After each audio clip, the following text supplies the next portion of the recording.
मन चंगा तो कठौती में गंगा, कहावत तो सुनी होगी। आइए जानते हैं कि इसके पीछे की कहानी। एक दिन संत रविदास अपनी झोपड़ी में बैठे प्रभु का स्मरण कर रहे थे। तभी एक राहगीर ब्राह्मण उनके पास अपना जूता ठीक करवाने आया।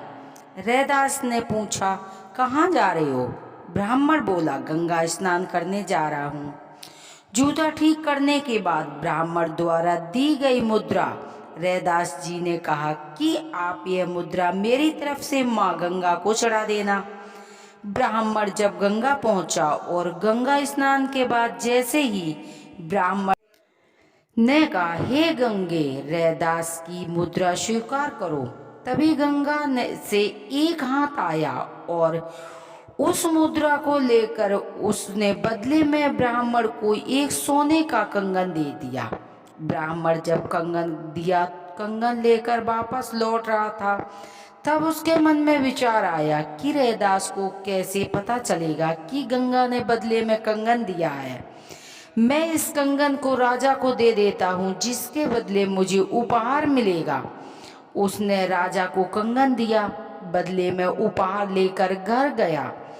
जब राजा ने वो कंगन रानी को दिया तो रानी खुश हो गई और बोली, मुझे ऐसा ही एक कंगन और दूसरे हाथ के लिए चाहिए। राजा ने ब्राह्मण को बुलाकर कहा, वैसा ही कंगन एक और चाहिए, अन्यथा राजा के दंड का पात्र बनना पड़ेगा।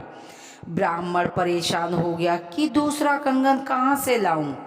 डरा हुआ ब्राह्मण संत रविदास के पास पहुंचा और सारी बात बताई। रैदास जी बोले कि तुमने मुझे बिना बताए राजा को कंगन भेंट दिया है, इससे परेशान ना हो। तुम्हारे प्राण बचाने के लिए मैं गंगा से दूसरे कंगन के लिए प्रार्थना करूंगा।